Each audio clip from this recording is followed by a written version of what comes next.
Welcome to this week's Rider Support. This week we're going to talk about what do you do if you get your handlebars caught with the rider beside you on a group ride. We're going to talk about what it was like to watch the Tour de France from the very best seats in the house inside a helicopter. Myself and Sarah were there, and spoiler alert, that was phenomenal.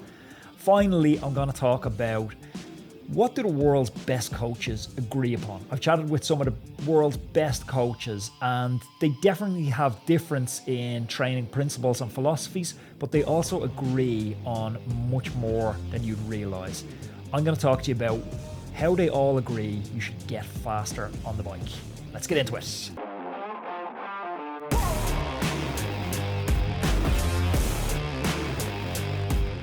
Sarah. Anthony, how are you? Let's get straight into the questions. As per usual, we've so much to get through. This one comes in from Ross. This is a great question. Hi, Anthony. I'm a huge fan of the podcast. I particularly love the episodes specifically on training and was wondering if there's a few common things you've noticed that these coaches to the elite athletes all agree on and have as core guidelines for their athletes. Yeah, that's a really cool question. And that's what probably the aspect of the podcast I love the most, because when I was getting started, I was kind of trying to shuffle around and find books to piece together training principles and philosophies, and then you're getting a lot of hearsay from guys in the car park. Someone will tell you, I found this amazing session that's like a threshold session. That's totally gone now. You can, with a podcast like this, get access to Primoz Roglic's coach, and you can figure out exactly how Dan Lorang is coaching Primoz Roglic. It's absolutely insane. It blows my mind. So yeah, we've been lucky enough to kind of go deep on that training aspect and what makes riders faster, specifically time crunched riders, because that's what I try and focus on. So I'm thinking about like who have we had, like Dan Lorang and John Wakefield, both from Bora Hansgrohe. We've had Stephen Seiler, who's just a legend in sports physiology. Dan Plews, who's coached Jan Frodeno and some of the best triathletes in the world.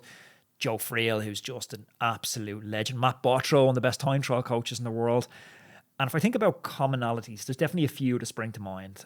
Firstly, it's the distribution of your hard training to your easy training. I think a lot of athletes, we'll call them, time crunched or age group athletes, people balancing, multiple stuff like a job, a family, by and large, they train too hard. All these great coaches agree we should be training easy most of the time. And that's hard to stomach when you don't have much available training time. Sarah, if you've 5 hours to train the week and then you look and you have 5 easy rides, it's like, oh, am I progressing at all? But they all agree on at least an 80-20 distribution of low intensity to high intensity training. Some of them even further, like 90-10. That's kind of the thing that people do. We most often see people doing wrong, isn't it? That spread of the intensity. Ride hard all the time. Yeah, or ride kind of hard all the time. I certainly did at the beginning, kind of rolling around zone 3 all of the time. It just is not going to get you where you want to be. Yeah. Another one which I thought was brilliant, and this was from John Wakefield, and it tied into a comment that Matej Mohoric made on the podcast. And Mohoric said it took him 10 years to realise that the purpose of training is to get faster. That seems like such a simple comment on a surface, but if you unpack it, it's actually not, because it's not about just getting green boxes on our training peaks. We're all kind of addicted to that. It's about the response we get to the training. So the training is the stimulus, the response is how we get better after the training. So John Wakefield from Bora Hansgrohe has a test called a sub-maximum fatigue test that he gets his athletes to do every 7 to 10 days. The idea of this is, well, there's no point in doing a hard session if your body's not ready to absorb a hard session. So he tests your fatigue before the training session starts to make sure you're going to absorb that training session. So it's not just going out the door and going, I have 2x20 threshold to do, I need to get them done. There's no point in getting them done if they're not going to make you faster on the back end. So his sub-maximum fatigue test, and you can go back and watch that episode with John Wakefield. It's up on the YouTube channel or search it on the podcast. But his protocol for that, it's a 3-minute effort at 85% of threshold. And during that, so that's threshold power, during that he's observing heart rate, and he's looking at other subjective measurements like the athlete's mood, their perceived exertion, their stress levels, their sleep quality, and even their weight. He breaks down the exact protocol for that sub-maximum fatigue test in the podcast. I thought that was brilliant as well. And another commonality, it's the reverse engineering of success. And we try to do this with the podcast a little bit. And some of us, if you're a high performer in maybe your job, you'll do this in your job. But they look at what the finishing line looks like. So if you take Dan Lorang and Bora Hansgrove, they want to win the Tour de France this year with Primoz Roglic. How likely or not that is, we could debate that maybe later on the podcast.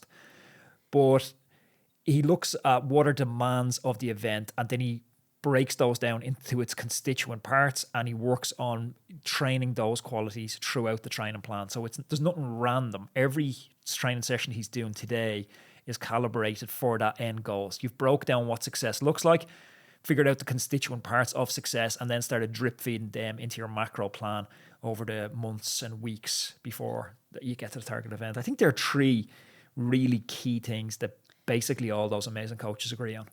So, yeah, I think that's absolutely brilliant. And there's some gold there. There's some gold there. Like, there really is. I know that I have a little bit of recency bias because I watched Dr. Lim quite recently, and Alan Lim, great guy. Oh my God, his podcast was absolutely amazing. And in the podcast, you actually asked him who was his favorite cyclist to coach, or the best person to coach, and he asked him what's this kind of thread that all those athletes have, you know, to make it very easy for a coach. And I'm pretty sure he said Mike Woods was, you know, the hardest worker, one of them. And the other thing that he said that made a successful athlete was that they actually have fun. That they enjoy it, that they love it, that they're actually having fun. This isn't a slog. Yeah, and you know what was brilliant in that as well, and actually that might even squeeze its way into something that everybody agrees on. You don't want to be the 10 out of 10. He said whenever he sees someone that's 10 out of 10, and when you think about 10 out of 10, that applies to so many different areas. You don't want to be 10 out of 10 with your nutrition. You don't want to be 10 out of 10 with your training, with your sleep. Because when he sees a 10 out of 10, what he actually observes is a 2 out of 10 waiting to happen. That nobody stays at 10 out of 10 level all the time. So a 10 out of 10 is just waiting to break. He said the most successful riders he's worked with are the likes of Mike Woods, where they're 8 out of 10, but over a massively long time period that's really sustainable.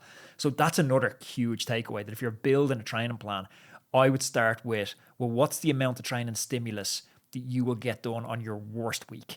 And let's start building a training plan from there. Yeah, another thing that kind of works for me as well, since I've started working with a coach a couple of years ago, you're coaching me now, and I think you've noticed this too, is... You need to answer me, yes, coach. Yes, coach. Yes, sir. So at the beginning, we were saying I would, train 6 days a week. I'd do a double session on a Wednesday. And as your coach is watching the trends, we've realized that I always miss a day. So I can't train 6 days a week. Either I'm too tired, I'm too busy. So now we do 5 days a week. That's my 8 out of 10. That's my base. That's going to give me success. So kind of having a coach, if you're watching your trends and sticking to actually what works for you, and not, you're the guy that you ride in the club with on a Saturday. So I think that's really, really important too. Yeah, Dr. David Lippman, another brilliant guest on the podcast, he said if you zoom out and you look at long-term trends or long-term outcomes, when you look back on someone's career, they're more defined by the height of their ceiling than they're more defined by the height of the floor than the height of the ceiling. So we're more defined by our worst weeks than we are our best weeks. So there's no point in going off to Lanzarote or Tenerife and doing a 40-hour week if you're doing the 2-hour week. You're better off working on getting that 2-hour week to a 6-hour week, and that becomes your base. Yeah, amazing. Okay, next question. Hi, Anthony and Sarah. I'm new-ish to watching racing and trying to figure out the ins and outs of the whole thing. What happens if a rider gets in a breakaway and has a mechanical? Are there support cars close by? Are there team support cars close by? Sorry. What if their team support car is way back? Do they just have to wait, or would another team car help them? And that's from Sonia. That's a really good question. Yeah, so we had front row seats to this in Tour de France this week. You see some of our new swag. I got a name tag now, which very important. We have name tags. In case Sarah tries to steal my seat, I now have my name on my seat. And Sarah managed to, as someone who probably has a top end sprint of maybe 600 watts, you've done well to snag a podium teddy from the sprint jersey. 600 watts? I don't even think I could do 600 watts for 30 seconds or 40 seconds. You definitely couldn't do 600 watts for 30 seconds, because you over 2 would be the question. Maybe, perhaps. But yeah, we had an amazing time at the Tour de France during the week. We were a guest of Skoda. We got, when I say the VIP treatment, myself and Anthony were reflecting on going over to the Tour in 2018, and we didn't have a lot of money. We were camping. I remember we camped in a tent. We were broke. We were like skint. Petrol food. We eat sushi from the petrol station. I remember buying a T-shirt in the official shop, and I think that was probably our last 25 quid. But I was like, I have to have this. And we were camping on a roundabout at the base of Alpe d'Huez. So this trip was completely different. We were spoiled rotten. We were following the race in helicopters. We were behind team cars. We were in and out of the race. We were at the finish line.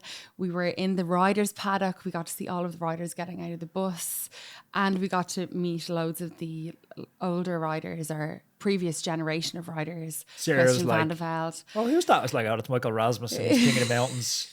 Like, who's that? Oh, that's Jens Vogt. Who's that? It's Stewie O'Grady. It's Christian Van der Velde. Everyone was there. It was brilliant. Yeah, it was absolutely incredible. So we were actually in the helicopter looking down on the race, so we could kind of see what was happening in Technicolor with regards to the pelotons up front, and then you've got the director of the race, his car is behind it, you've got all the motorbikes, and then you've got a huge big long stream of support cars. So can you explain to Sonia what happens if a rider, we didn't see a breakaway, but what happens if a breakaway goes away and let's say there's 2 or 3 people in a breakaway, one of them gets mechanical, what happens? If the break goes, and this isn't really exclusive to Tour de France, it's like any race, even probably down to your national level. If the break goes and say it has 20 seconds, you can't, and there's 5 guys in the break, you can't bring, and there are 5 different teams, let's assume, you can't bring 5 cars around the break, around the bunch and onto the back of the break, because that's going to close the 20-second gap. So then the bunch will just come back up through the cars and it'll be very dangerous. And also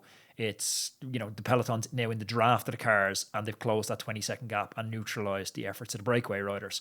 So there's a rule that exists of 1 minute. So the bunch needs to be 1 minute behind the breakaway before the cars can start to come around. Now, it does vary slightly on terrain. The director will use his discretion and say, look, it needs to go out a bit further. Also, if there's 25 guys in the break from 9 different teams and the gap is only a minute, 9 cars behind is going to close a large part of that minute. So it might go out to 1:30. But largely the gap needs to be a minute before cars start coming around. If you puncture when it's over a minute, you'll have your own team car there. If you puncture or you need mechanical assistance when it's under a minute, you'll have neutral service from Shimano. But the reality is, Roadman, I know how serious you take your goal setting, whether they're fitness or life-related goals. If you're looking for a powerful ally to support you on this journey, look no further than Huel. Huel has become my secret weapon for when I don't have time to prepare a balanced meal. It ensures I get the nutrition I need without sacrificing time or taste. Plus, it stops me from reaching for that takeaway menu. I always throw a bottle into my backpack when I'm heading into the city to work, and it stops me eating junk convenience food, snacking on croissants and bars of chocolate, because I know they don't support my training goals. It's a handy, nutritious meal on the go, and it's got over 22 grams of protein. Huel is perfect for athletes that don't have time to cook or prepare food before a training session. It's convenient, nutritious fuel at your fingertips, ensuring you hit your daily fueling needs for that session. Huel Ready To Drink has 26 essential vitamins and minerals in every single bottle. You're getting a whopping 175 health benefits. Plus, it's made from natural ingredients like tapioca, sunflower seed, coconut, and more. The best part is the flavours. There's 8 crazy, beautiful flavours. Iced coffee is what's in my backpack right at the moment. You can get Huel directly to your home. All you got to do is head on over to the Huel website, huel.com/Roadman. Like, I always wonder how that works. I mean, does that Shimano car, everyone will notice it on telly, it's the blue car, it's very emblazoned with Shimano. Can that cater for everybody? Does that have all... It's different, well, there's not that many different pedal choices. Okay. Like, there's 2 or 3 main pedal choices. You could be on Speedplay, look, Shimano.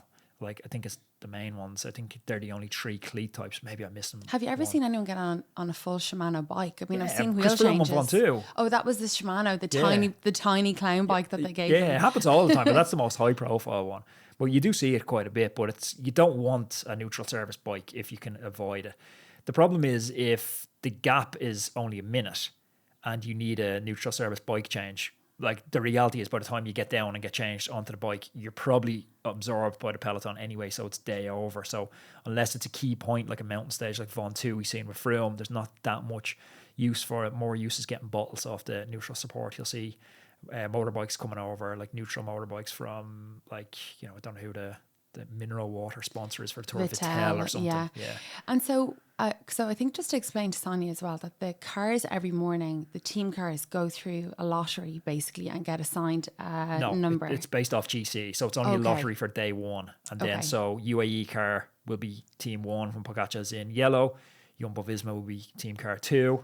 And so it's not random. But then if a car is called up, the order kind of changes. So if Astana, we're in the lead car, we had access to what's called Radio Tour. So that's the communal channel where the director of the race will say, Astana needs service. So the Astana car then comes up from position 14 in the cavalcade up to position 1 in the cavalcade, stays behind the director's car. The Astana rider will drop back, get his bottles, and then the Astana car will drop back into its position. Okay. And have you ever seen another team help a rider that's not on their team? It does happen, that would happen, would it? So like a mechanic might hop out and help a rider. Like it depends on the situation as well. Like if it's you'll see teams helping each other out all the time. Like if someone's punctured, another car might draft the rider back, and like the race is on at times and the race is quite benign at times. So it depends on the actual race situation. You're not going to see UAE mechanic getting out and changing Jonas's wheel at a pivotal time in the race, when Tadej tends to, or benefits at the time. But yeah, it will happen. They will give each other a dig out. Okay. Yeah. Okay, amazing. Next question. Anthony and Sarah, something really scary happened last week on the group spin. I got my handlebars tangled with the rider beside me. Not pointing the finger. I think he is pointing the finger, but he wasn't paying attention, came too close, and his bars got wrapped in mine. Absolute moment of sheer panic ensued, and out of luck, we managed to disentangle from each other. Any advice for listeners that this might happen to in the future? Dan. I think the main thing is just watching for the overlapping wheels. And if you're not overlapping, you got the bars tangled, but your bars are connected to the rest of your bike, so you're overlapping wheels with the rider on front of you, which is a bit of a dodgy place to be in anyway. Like, because if you're overlapping wheels and the guy in front of you now twitches, you're in a bad situation, and people twitch all the time in a group ride. And maybe he's going to come back and say it's a crosswind or something, but if it's a crosswind, you weren't overlapping wheels enough because you needed to bring your bars up to the rider in front of you's hips. So if he does twitch, then his arse is just going to hit your bars and there's going to be no overlap. So it's just poor situational awareness and positional awareness. It's not the rider beside you's sole responsibility. That's your responsibility is to stay on your bike, and you've put yourself in a dangerous position. So I suppose the first thing is just definitely that situational awareness. Don't let that overlap happen, and don't let the potential for those handlebars to tangle happen. But it does happen the odd time. For me, people are kind of weird at communicating in both the peloton and groups. And often, like, people say to me, how do you move through the bunch so easy? And I was like, well, I just talk to people. I'll just be like, oh, hey, pal, do you mind if I get into that little spot there? I'll point exactly where I want to go. And, rather than being aggressive and trying to force into it, or I'll talk to them, hey, Luke, how are you? How are you getting on? You doing much training at the moment? Can I get in there? Actually, I need to move up and chat to my teammate. And you can kind of move around the bunch like that. You often see on group rides where... and this used to happen to you as well, Sarah, on the group ride, where you're normally 2x2x2 on the group ride, but the person riding beside you has chosen to ride in the middle for some reason, which has pushed you out into the wind on the right hand side, and now you're not lined up anymore, so you're not benefiting from that shelter. Like, an easy fix there, it's like you don't have to be that aggressive, like pushing and leaning on someone. You can just say to the guy beside you or the girl beside you, hey, you're kind of sticking me in the wind there, do you mind moving in a bit? And so communication, I suppose, is key there as well. And then just being calm. Like, the whole peloton and group rides, like, kind of erratic behavior isn't appreciated. If you see a hole, you don't swerve around it. If you see something slippy, you don't swerve around it. It's all steady, predictable movements, and just woosah, be zen, be nice water. And tranquil, be water. Yeah, so this has actually happened to me twice, where I've been on the group ride and my handlebars have gotten tangled in another person. So I was, Anybody else with a bit more self-reflection would think that they were the problem. Yeah. But I did. On both occasions, the other person actually apologized to me to say that they weren't paying attention. You know, you're kind of chatting and they kind of come in kind of closer to you. Next thing before you know it, you're in this entanglement. But one of you has to be overlapping for that to happen. Exactly, yeah. Because so the most recent one was with one of the riders, one of the roadmen, Damien, and we were coming home on the seafront. You can't name him, can you? Yeah. Name and shame. He's going to be excommunicated now from all the cycling groups in Ireland. But so we were riding along the seafront. We got entangled and he looked at me, I looked at him, and I could see this kind of, you know, wide-eyed. We're both going to hospital. We're both going into the sea here. So you kind of almost, one of you at least has to remain quite calm. And even though this moment only lasts probably for 0.95 of a second, it feels like an eternity. So as long as you remain calm and nobody panics, nobody swerves, nobody does anything stupid, you kind of keep the bikes pointing forward, no shouting, no roaring, but both kind of, I guess, acknowledge that you're in this situation and that you calmly have to get out of it. I don't know how we've gotten out of it. I think look, but I know on the previous occasion with another rider, he was really tangled up in me and started leaning on my shoulder and totally panicking. You might be the problem here. Yeah. So he was like leaning on me and I just had to kind of lean back or else he was going to push me back over. So try not actually am I right? Try not put your body on the other person's body. You know, stay going forward, trying to remain calm and like work it out calmly. Have you any other advice? No, that's it. Okay, next question. Anthony, watching Carapaz going into yellow during the week made me think of what a sneaky rider he is. Okay, I know it's a race and you've got to win no matter what, but last year he really irked me when, during the final stages of a race, he sat on the other rider's wheels, he pretended he was really tired, and then he attacked to win. What do you think of this kind of rider? I hate these type of questions. Like, I hate this idea. Like, Carapaz is paid, not just Carapaz, every rider is paid to win bike races. It's their job. It's not a hobby. It's not the club ride. There's no honour. It's you win bike races. So you should do it in the club ride. You should do it if you're trying to win a bike race, your goal is to win the bike race. Tactically, you play the hand you feel is going to make it most likely for you to win the bike race. Every rider has their unique set of talents and skills. And Carapaz is faking that he's tired and then coming around and sprinting for the finish. That seems to be his unique skill. No, I wouldn't say that's Carapaz's unique skill. Like, yeah, he'll definitely play a bit of rope-a-dope. He's not a rider, but he's also like I don't know exactly what weight he is, but I'm going to say he's a sub 65 kilogram rider. There's certain parkour that's just not going to suit him. If it's windy, he's just not going to do well. If it's false plateaus, he's just not going to do well. He's going to excel probably above 2,000 meters because he comes from altitude on steep gradients.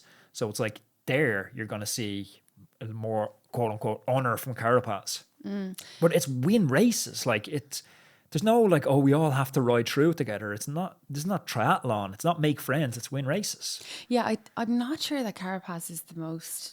Look, maybe everyone will probably correct me in the comments, but I don't know from research. After we got this question, I was kind of looking it up, and there is a lot of negative chatter around Carapaz. He doesn't seem to be the most, he's not like the most popular rider. Very People professional. don't love him. He's very, very professional. Because again, I always feel that when the guys from Ecuador, from the countries that don't have English as a first language, it's very difficult for us to really get a grasp of their personalities, how much they're actually loved in their own home countries, how much they do in their own home countries, how much they support cycling. And then they kind of sometimes do get like a little bit of we don't know them and we don't understand them, so we don't kind of, get them and we don't support them as much as we would somebody from a European nation.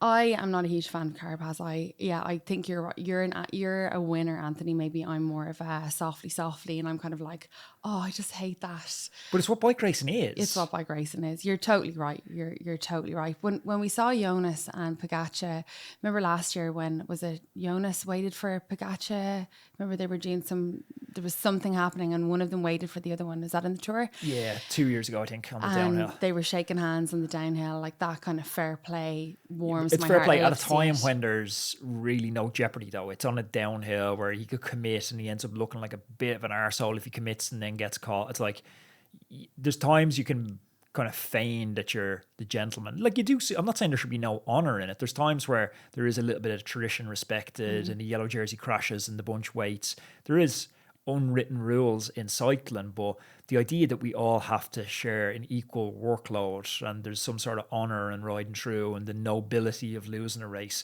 there's no such thing as that. It's win bike races, not win friends. Okay.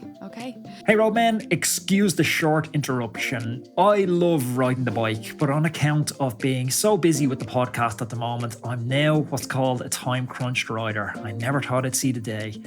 But I have a tool. I'm using Wattbike to keep myself sharp and on point with specific sessions to maximize that available training time. I have a Wattbike Atom right here in the recording studio beside me, and when I have an hour in between interviews, I jump on. It's removing all the friction points for me. There's no more 10-minute setup, unfolding legs, banging my knees off stuff, getting my hands dirty, usual connection issues. It just works every single time. The Atom's perfect for virtual racing as well because it has crisp gear changes, it has 1% accuracy, and it has max gradient capability of up to 25%. If you're looking for an indoor trainer, I honestly couldn't recommend this any higher. I've been using a Wattbike since 2013. Honestly, it's the last indoor trainer that you're ever going to need. If you head on over to wattbike.com now and use code ROADMAN10, that's ROADMENTEN, and that's going to get you 10% off your Wattbike. Okay, next question. Hi guys, each year the tour seems to throw up new tech. I need new sunglasses and a new helmet. Do you see anything I should consider or avoid? And that's from Brian. You've been watching this stuff a little closer than I have because I know you were walking around the Well, paddock you're when not we were at the stylish. tour Yeah. and I was just kind of, you were blown away by I was fangirling. bikes and helmets and glasses. Big shout out. My favourite bike that I saw the entire time that we were there was the Canyon, Matthew Van Der Poel's That was cool. Canyon that he has spray painted for World Champs. It's quite understated as well. Really understated, not really kind of rainbow bands with the rainbow colours and more of a kind of pastel colour. It actually just blew my mind. I've never seen a bike like it. It was The ultimate absolutely Fred incredible. bike for a non-world champ. Okay, so there has been a couple of things. Two things that really stood out for me were the helmet that Intermarché are wearing. Beanie, yeah, who won the day that we were there. It's more of a style thing for me. It's really, really cool the way they have it painted up. Yeah, it's a nice paint job. It's really cool. And I'd love to see more people doing paint jobs on their helmets. I think that could be a really cool thing to add a bit of individuality now that we're seeing all of the kit that we wear. Everyone's very neutral. Who makes everyone's Beanie's very helmet? plain. Is it Uvex? It is, Uvex helmets. So basically what actually happened very interestingly with this helmet is Uvex created this helmet. It's got all of the ventilation in it, but you can get the separate panels to make it either more ventilated or more aero. So this happened, they brought this to the tour, and then of course UCI, who are the biggest buzz killers in the world, banned the helmet because it breaks one of the rules where you can't have add-ons or cover your helmet anyway. So now they're using the same helmet. They've got helmet A for mountain stages with the ventilation open, and they've super glued these panels onto a different helmet, high tech, for days where they're not going to be in the mountains. It's kind of more flat stages, so that's what they're doing. But aren't the paint jobs really, really cool? There's so many cool helmets as well. I remember like back Armstrong days almost, that Giro had such a foothold almost across the entire bunch. Like 80% of the peloton were using Giro. Everyone looked like they had the same helmet. But now like we're seeing smaller brands like Uvex, another one, Ekoi, have a huge presence. I think they have 2 or 3 teams at the moment. Met are doing the UAE helmets. Giro are there for Jumbo. I think Kask are still doing the Ineos helmets. So there's such a spread now. POC is cool. Well. Yeah, love POC. The other thing that I noticed, and I think that if you wear this on your group spin, you're going to be, it's going to be no bueno. And there were the Dylan Groeneweghen's Beak sunglasses. Did you see these? Yeah, they're an absolute funky abomination. Yeah, they're funky. So even though he was wearing them in the paddock, we were all looking at them going, what the hell? They look like, do you know, the sunglasses that are like fake, and you have a fake nose and a mustache attached to the bottom of them. They look like them. Oh, it's just absolutely ridiculous. But anyway, he wasn't wearing them over the last couple of stages. Again, the UCI kind of were asking a few questions about the shape of them and if they were all kosher with the rules. We're not a stylish bunch. So there's one to get, one to avoid. I think making your helmet individual, no matter what brand it is, get a paint job on it, add your own twist to it. I think that's a really good way of looking kind of cool on the bike, and then avoiding these sunglasses like the plague. Yeah, the custom paint jobs on the helmet are really cool. That's something I never thought I'd consider, but yeah, do you know what, they're getting cooler and cooler. Cool because people have been getting custom paint on their road shoes for a long, long time. There's some really cool companies that do that. The individual artists that do lovely stuff now on shoes as well. Stuff. Yeah, I think that's a wrap for us for this week, Sarah, is it? Folks, thank you for tuning in for another edition of Rider Support. If you want to check out some of the conversations I talked about at the very start with the likes of Dan Lorang and John Wakefield, you can click up here and you can check out that video. And also don't forget to click down here to subscribe to the channel. It matters more than you know. See you next week.